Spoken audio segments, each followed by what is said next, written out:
What's going on, people? We are Tottenham TV back here for some more preview content. And as you can see, we've got Lewis from Chelsea Fan TV. And that means only one thing. That is Spurs Chelsea this weekend. And it's preview time. Lewis, how you doing, my brother? Not good, bro. Not good. Good to see you anyway. Good to see you, man. It's been a minute since. Come on. Yeah, and congratulations on the 3 points. Congratulations. Already, just getting it straight out there. 3 so points. So no longer 3-point lane. Is that what you're saying? No, is that retired? Guys, if you lot don't win this weekend, you lot are never getting a result against us. Because I haven't been less confident for a derby game in my life, even in Conte's season 17-18. Remember how depressed I was then? Yeah, and look, to be fair, you called that straight out. You said Spurs were going to win at the Bridge, and we did. So hopefully the omens are good. But look, let's get straight into it, man. Talk to me, Lewis. Talk to me. What is going on at your football club? Well, it's got enough everything. 600 million spent, but we're still an absolute mess tactically. Couldn't hit Ocean from a boat personally in terms of our attack. We'll either not make enough chances or we'll make chances and we just will put the ball everywhere except the back of the net.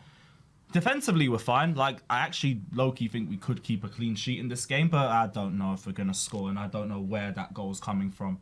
And Potter, I've tried so hard to be patient with him. I really have, but he's just showing me nothing. Absolutely nothing. So from the top to the bottom, we're just a mess, but we might defend our way out of this. Yeah, but looking at the players you've signed, you spent 600 million. A lot of them are on young attackers. Mudryk, Felix, you've brought in, Madueke. Like when you're talking about firepower, there are very few, if any, teams in the league with as deep as like firepower in world football. As that's not even, didn't even mention the players that you signed in the summer. Sterling, Aubameyang, you have Fofana there now. You got Kai Havertz, I didn't even mention. Mount can play in the forward line. So how is it possible that? Surely it's just a time thing then to start clicking. It can't be that all these forward players are rubbish. I'd agree with you on that. And also, when I say the players are rubbish, I do also want to say I'm giving the new signings time. The new sign, then I'm not really talking about them. That's your whole squad. This is my thing, though. In spite of all the new signings, one of Mount or Havertz will constantly be in the lineup and he'll constantly kill everything. And that's my problem with the manager. It's like, I can clearly see that Mason Mount constantly overplays things and kills off our attacks. I can see that Kai Havertz is one of the worst finishers I've ever seen at Chelsea, and there is a very long list of bad finishers at Chelsea. Why do they constantly keep starting? That's on the manager. The new signings, like, yeah, Mudryk hasn't really settled in that well. Madueke overplays a little bit, but I think he's decent. Felix is fine. He just needs to learn how to finish a bit, but he's still our best attacker. The problem is, it's always the same constants, and even in spite of that, like, we'll just never put the ball in the back of the net. 23 games played, right? We have 23 goals. I noticed that with Mount. I can't remember who you played. It was Mudryk's first start for Chelsea, just after he came off the bench against Liverpool. I can't remember who you were playing, but I was watching the game, and I saw Mudryk making all these fantastic runs in behind, free in the box, all the space in the world. And Mount just couldn't find him any time, and he was just kept holding onto the ball until he lost it pretty much. And how's Mount just completely dropped off the face of this planet Earth? Like, what's going on with him? Quietly, Mount was already having this drop-off last season. It's just because he managed to get enough goals and assists, it fell under the radar a little bit. And also, the rest of our attack was so bad. Like, Mount is the last person that we talk about at that point. Now the goals and assists have dried up. His creativity has gone backwards. His awareness has gone backwards. His impact on games, backwards. Like, he could disappear from a game for 60 minutes. I wouldn't even notice that he's on the pitch. The runs, like you said, there's times where the likes of Havertz or a Mudryk, Aubameyang, they'll be making runs and they just get completely ignored. And by the way, our best finisher also can't get a minute on the pitch for absolutely no reason. But who's the best finisher? Aubameyang. That's our best finisher. Barely gets any game time because, again, it's not even his fault. We just have barely any creativity whenever he's on the pitch. But with Mount, the problem is, like, I feel like he's just peaked a little bit too early, to be honest. He won the Champions League, 2 Players of the Year, been made to look like the face of the club, and I feel like he's kind of just plateaued a little bit since then. He doesn't know when to get out of it. Also, the contract situation, he's trying to get a contract close to the amount that Reece James is on, but I keep saying, like, usually you play your way into a contract. You bring out your best form to try and push for a new deal. He's in the worst form of his life, and he's trying to get this sort of money. I think all of that's gone to his head. I don't know if he gets himself out of that situation, but if he doesn't sort out this contract situation by the summer, he's gone. He's going to be sacked. In terms of the money you spent, like you said, you're going to give all the new signings time. I don't know if that includes the signings you made in the summer, or they had enough time on them too. So your whole squad pretty much you're going to give time. But like, is there any players you're looking at and you feel like, oh, we've wasted money there, even this early stage, but or you just like waiting to assess? But if you're waiting to assess yourself, then how can you blame Potter to like just trying to figure it out? But I'll get to the Potter one in a little sec. Koulibaly is the only one who I'm looking at and I'm thinking it's been a bit of a waste. And even him, I think it's a case of he just needs to adapt to the speed of the league. But Badiashiel's come in, he's now ahead of him. Chalobah's had a better season. Fofana's come back from injury. He's gone from number 2 to number 5 just like that. Suddenly he's not as important. So maybe him. I'd say Aubameyang as well, but like I don't think he's been given a fair shift, to be honest. Potter just doesn't rate him for I don't know what reason. I could easily guess it'd be something behind the scenes, but everything that we hear is that Aubameyang's calm. Hasn't made a problem, turns up to training, does his job, just gets dropped out of the squad every week. Don't understand it when we play Havertz up top every week. But with Potter as well, I'd talk about giving him time, but the only improvements that I see are just based off the individuals that we put into the team and their impact. In terms of the tactics, we only look good for about 30 minutes in a row and then we just completely disappear. The in-game management never really seems to help us. Granted, part of it is due to injuries, but I never see us keep control of a game. I haven't seen us dominate a game under Potter probably since AC Milan back in October. The in-game management doesn't make sense. In the press conference, he sounds like he's just winging it. I've said he sounds like he's blazed half the time.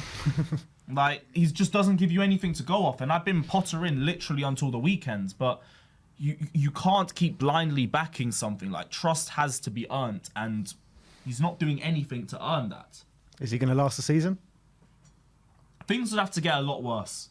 How much worse can they get? 2 wins in 17 league in 20 all competitions. I think if we get near the relegation zone, maybe then they'll pull the trigger. But all he really needs is a couple wins here and there, and I think they'll keep him till the end of the season. I don't think he's going to be properly scrutinised by Bowley until next season. If it was your choice and you're in Bowley's position right now, what are you doing with Potter?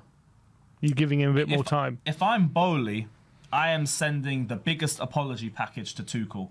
And I'm saying, look, we've got our infrastructure. We don't need you to do all that stuff in the summer that we needed you to do.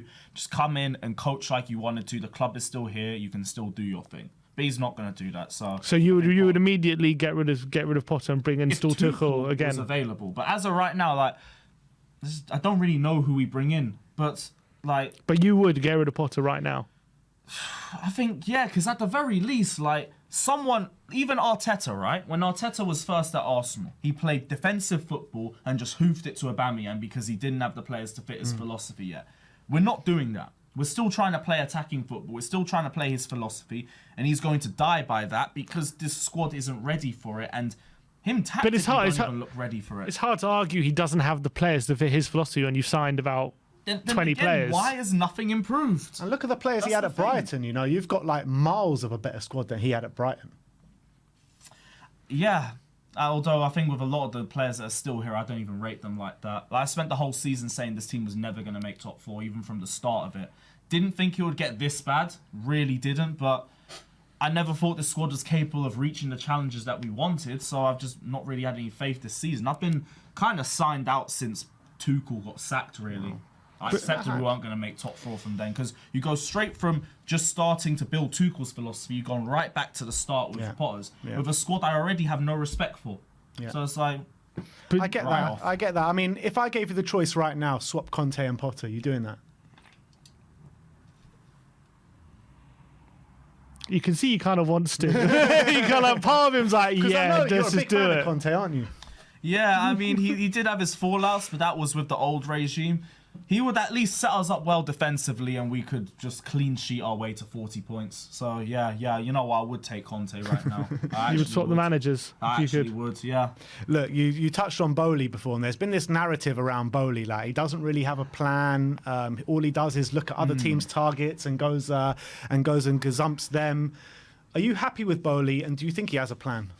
I'm very happy with Bowley. Nothing I've said is about Bowley. I think he was a bit naive with the Tuchel sacking, but nobody's perfect. They make their L's and everything. He's just got a line that. In terms of everything else, I'm fine. I think he's built a very good infrastructure for us. He's now also taken less control and just sat back and he's letting them all do their thing. I'm completely fine with that. Also, literally found loopholes in FFP within like 5 months, to the point where they've had to patch them up in time for the summer. Damn right. Bowley's done an amazing job, and he's also put his money. When are you lot going to get done by FFP? That's what I want to know. Maybe next season, but we got amortization on our side, so we're fine for now. At least financially, we know what we're doing. It's just on the pitch where we're a mess. Yeah, when you look at the signings Bowley has done, when the whole narrative came, he was just stealing other people's signings, like when you gazumped Arsenal for Mudryk. There's a few others I remember, I can't remember exactly in the summer who you gazumped for. And it just seemed like when it was leaked, someone was going for a player in the top 6. Chelsea would just come in for a bid. I think Richarlison you went for as well last minute. Rafinha went for. So, what was your thinking when you were looking at all this and he was just gazumping everyone's bids, or is it just or were you just thinking because they're a fellow top 6 team, it's probably more not a coincidence that you're in for similar players? I thought it was a bit funny because we're actually stealing a couple targets, but I think it also plays into the fact that we didn't really have that infrastructure built out, so the scouting wasn't really going to be that good as a result. So you're only looking at players that are high profile at the time because other clubs are scouting them. So I kind of get that, but now I don't think you'll see that sort of stuff happening in the future. Now we've got Christopher Vivell, we got the rest of the board as well. I think now there's going to be a lot less homework stealing and all that. So you guys don't need to worry. We're always worried, trust me. Chelsea have a knack of just gazumping any top player Spurs go for. Or Arsenal. I'm happy with the Arsenal ones, you keep gazumping Arsenal. That's Arsenal. Keep doing it to Arsenal. You keep gazumping Arsenal, then finishing 10th. That'll be all right. That'll be fine. But Lewis, when you're looking at Spurs this season, what do you make out of Spurs? Do you think we're maybe ahead of schedule? Do you think we're on schedule? And are you surprised maybe Conte hasn't maybe kicked on more from last season? I was a bit surprised because I expected you lot to do a lot better with the summer window that you had. I think part of it is due to the way Conte plays. Part of it's also due to the fallout with the board. Seems to have Harry Kane back on side till the end of the season. I didn't think you'd make top 4 with the way Newcastle were moving, but now they've kind of petered off. I actually think you guys could. I don't know. I don't know what you guys' thoughts are of Conte, but with Tottenham fans, I see they're very 50-50 on him. I like Conte. I mean, my preference would be for Conte to stay. I don't think he is going to stay past the end of the season. But I think that what Spurs need to do is back Conte to the fullest, bring in the players that he wants. And you know more than anyone else what Conte is capable of. Mm-hmm. So in both senses, in terms of the good and the bad. I think for sure Chelsea fans are more than aware of everything what Conte brings, aren't they? But I want to ask you this about Conte. A lot of Tottenham, the biggest complaint I hear from Spurs fans about Conte, apart from the uncertainty he brings, because he's always on edge, is he going to stay, is he going to not, and I think that was a bit like at Chelsea in the second season as well. You had that a bit, but the biggest complaint I hear is style of play. A lot of Tottenham fans, it's boring. They think he doesn't play exciting football. From his time at Chelsea, I know you won the league, but what would you say to Spurs fans who complain about his style of play?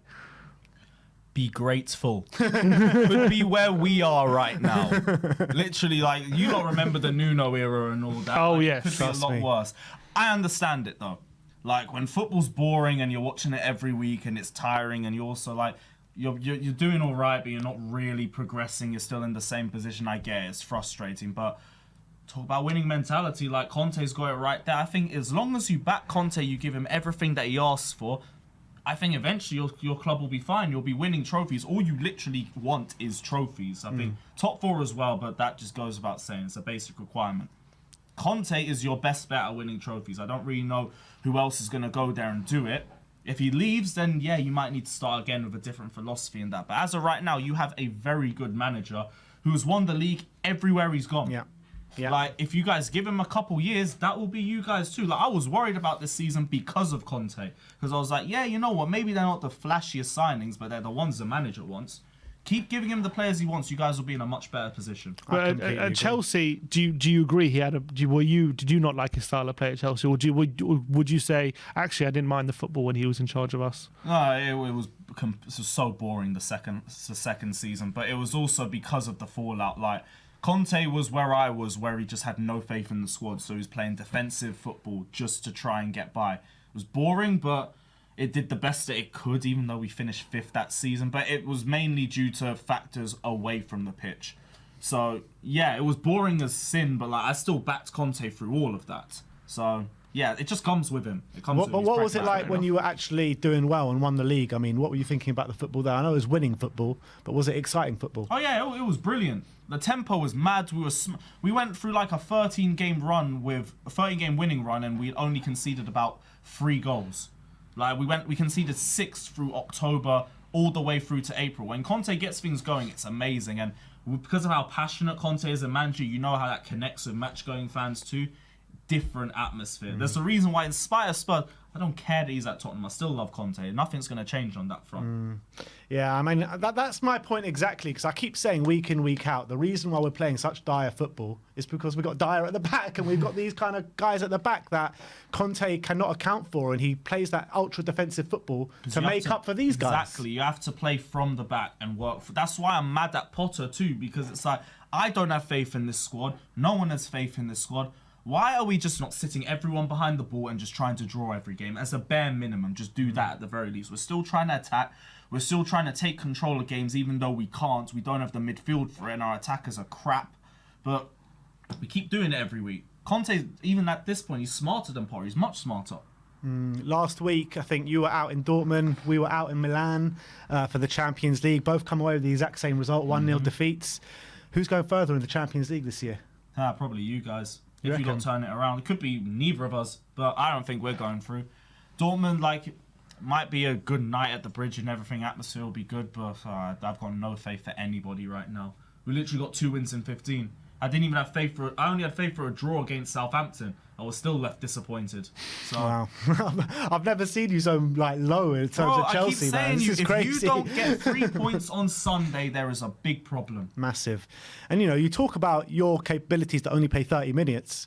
I mean, our capabilities to only play 45 minutes. So at least we'll have 15 minutes more than you in the game this weekend. But how are you expecting the game to go? And tactically, you're going to set up, what, 4-2-3-1, 4-3-3? Probably a 4-2-3-1.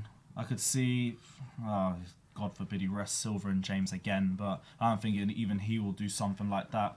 Kepa, James, Silva, Badiashile. It's a lineup I want, to be honest. So I'd go Chilwell, Zakaria, Enzo, Felix, Mudryk, Sterling, and I want Aubameyang, but it's not going to happen, so Fofana. Yeah, I mean, what is Fofana like? I've never seen him play. I mean, I know he started last game, got taken off early, didn't he? Yeah, and he was our best attacker. I don't even know why he did that, but he looked physical. It's nice to actually have a physical number 9. Havertz loses every duel on the air or on the ground, so it's good to have at least that. But we didn't get to see a lot because we didn't even dominate that game. We had barely any possession. And then he took him off to put Mount up front. So false 9? Yeah.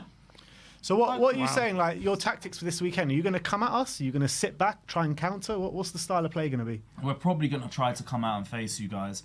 I would rather we try and sit back, but I don't think we're going to do that. I think we're going to try and attack you guys. I think we're capable of making chances. I just don't really trust us to finish. I think we can keep a clean sheet, but I don't trust our midfield to have control of the game. And there's errors left, right and centre.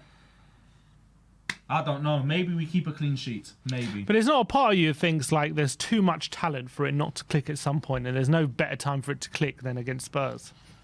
I'd like to think that, because we always seem to turn up for this game, but this looks like the furthest thing from Chelsea I've seen. I'd like to think things would click in the right place, but when they do, we cannot finish. So even when we get to that point, we are still our own worst enemy. I've had enough times this season where I've been optimistic and I've gone into a game of hope.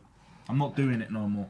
I'm going there. If you guys want to win and show me something, cool. Until then, I'm here on vibes. Well, that leaves that as a good segue for the score prediction then. What's your score prediction this weekend?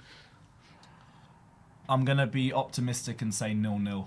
0-0. Wow. Optimistic. Wow. I went, in my prediction, I went 1-0 Spurs. I think as well, if you come at us, if we can hold our defence strong, then I think that will play into our hands a little bit. But our defence can be very shaky at times, let's put it that way. I'm a bit worried in a way going into this game because at least if Chelsea were in good form, like there'd be no chance we're going into this game underestimating you and like we know what we're facing. But because you're coming in such poor form, like a mid-table side, I'm just a bit worried that if we come into this with any sort of thinking like Chelsea, will this be easy game, or we can really get at them, or underestimating Chelsea, you have more than enough quality because to really hurt us. Because whatever you want to say about Chelsea, whatever you want to say about their form and the manager, Chelsea's squad is better than ours. That is that for me. That is just true. By some way. That is just a fact. I'd like to see him just show it. Fair enough.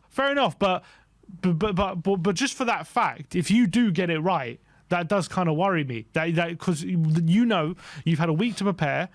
Spurs is your biggest game of the season. 3 days off too. You had 3 days off. For no reason. Just fair enough. I didn't know that, but you've had fair enough. You've had a few days to prepare. Spurs, always turn up for Spurs every season. Even this season under Tuchel, one of your best games was. I know we got a last minute equaliser, but Spurs at the Bridge was one of your best games this season where you should have won. We robbed you that day. Yeah, we completely robbed it that day. Chelsea, I'm just worried that we're going to come into this thinking, oh, Chelsea are mid-table, they've won 2-15, this should be easy, and then they'll just find a plan that works for this game, and then bam, we're going to get blown away. I'm just worried about that possibility. I get that, but I also just don't think you guys would underestimate us. You guys have been burnt enough by Chelsea. Way too many times. That's the thing. Way too many times. You lot will have this mind like, yeah, we've been here before. We know what to expect, and I think you guys would actually be switched on for this one. Last time we beat you was that time when Son took it round Rudiger and Luiz at Wembley. I mean, that's a long time ago now. Long time ago. 2018 when 2023. Yeah. Well, that team was playing better as well. They actually had a philosophy. Who was your manager then? Sarri, yeah. And Sarri, even after a couple games, I knew what Sarri was doing. I could see it. And even that style of play needed a year to implement. That's why I'm looking at Potter and I'm thinking, can you show me something? Because even Sarri, early days, I was seeing something.